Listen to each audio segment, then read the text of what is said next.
In this video, we'll be taking a look at this COLBOR CL100 chip-on-board LED light. It's from a company that I've never heard of before and frankly aren't established in the UK yet, but we like checking out new upcoming companies, and light is always welcome. You know, photographers, we love light, videographers. I mean, I've got 2 lights on the go, 3 lights, 4 lights, actually 4 lights on the go right now. It always makes a difference. But this style of light is something I've been after for a while now, so I thought, why not? Let's check it out.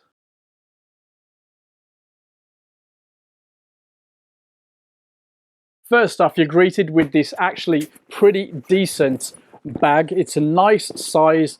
It's got a bit of structure to it, you know, it's not completely soft, and yeah, very decent. You've got loops on the side to attach the strap that's included, and you've got a grab handle there. It's a bag, you know we love bags, and this is a nice little touch. Well done, COLBOR. I think that's their proper name.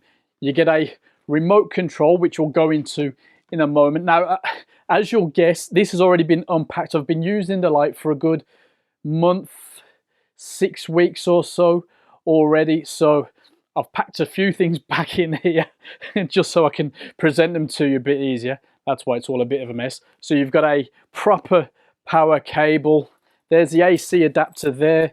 You've got the plug, which we'll show you up close in a bit. This is proper kit, to be fair. Now, it's the first light they've put out like this. I think their other products is a small little panel light, which doesn't really interest me at all. But as a chip on board LED light, you know, there's the strap. I think on first impressions, when I saw all the bits that were coming out of the bag, I thought, oh, it's not too bad actually. Little instruction manual that's actually nice and clear. And you've got a Bowens mount cover in here. Now I've repacked it, obviously, because I'm not using it now.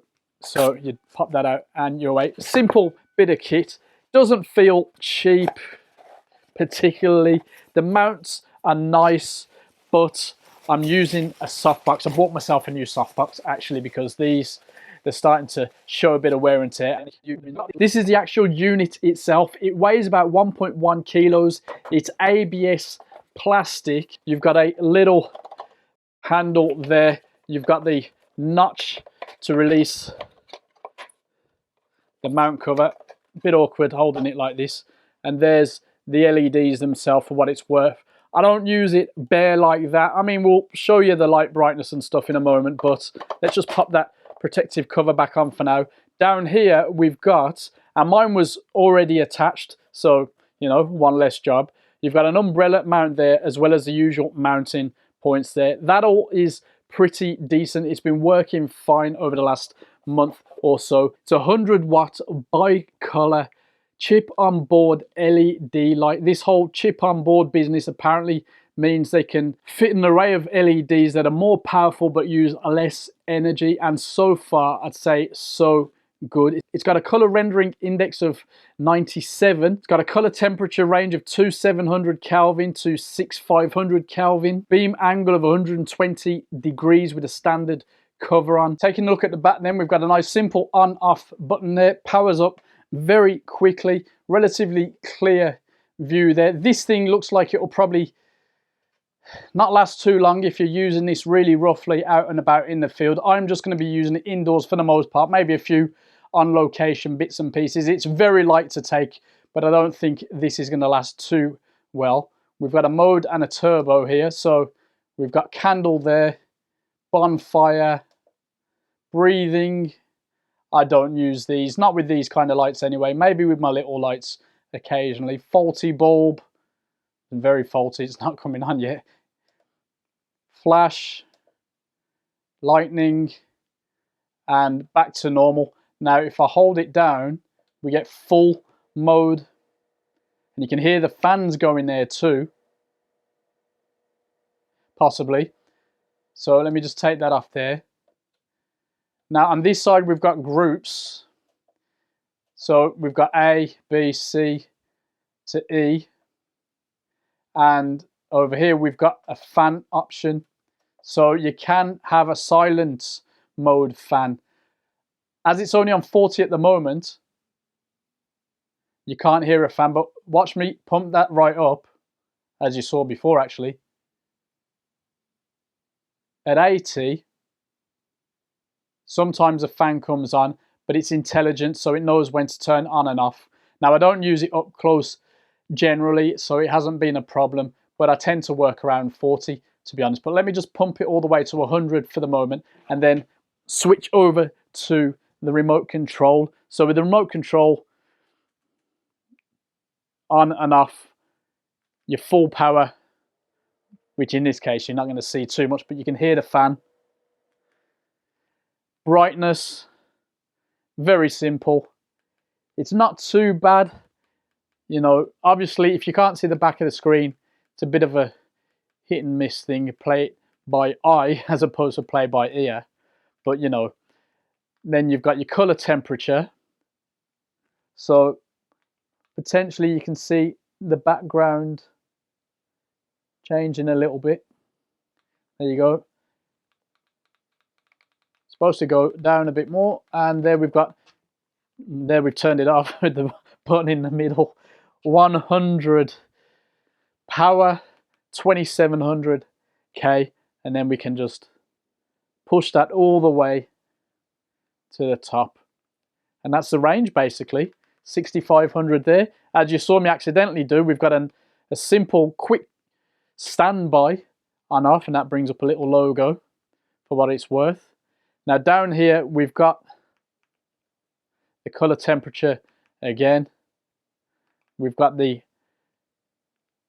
modes down here, the candle, bonfire, etc. that we looked at before, so you can operate that via the remote.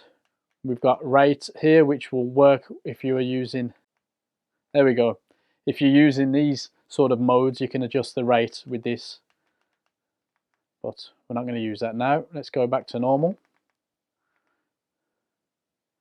And as I said before, you got a quick 3200 and a quick 6500. I mean, it's fair enough, but yeah, I'd prefer that. So overall, that's a decent little package right there. This is a nice proper connection. That's in nice and tight there, and to all intents and purposes is doing a cracking job. Now we've got it in a softbox just up there. It's at 40, color temperature 5500. The camera's set to daylight. We're shooting at 1.4 ISO 60th. Now I do have this in the way, so you can't see what's happening there, and it's probably actually bouncing a tiny bit of light back. Maybe we'll put the reflector on in just a moment, but I wanted to mention that you can also get a V-mount adapter kit if you want to use this out and about.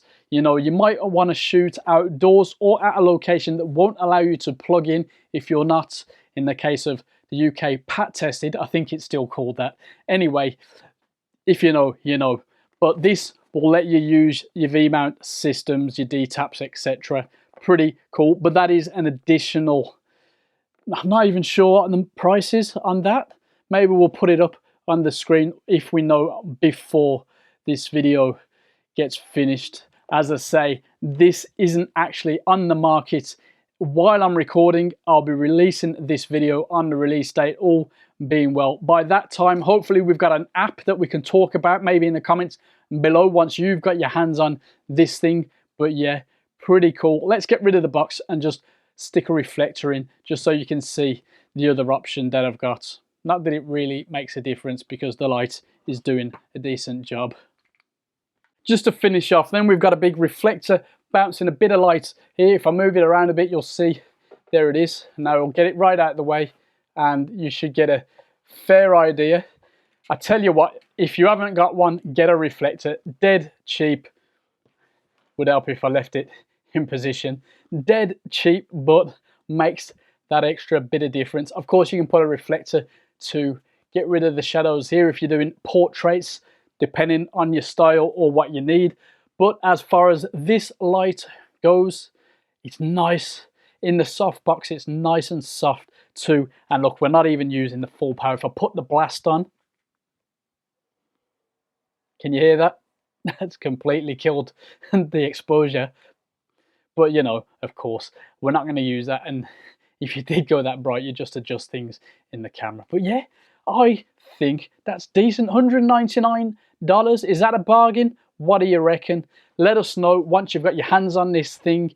And yeah, COLBOR, are they going to be doing some decent bits and pieces for us going forward? I hope so.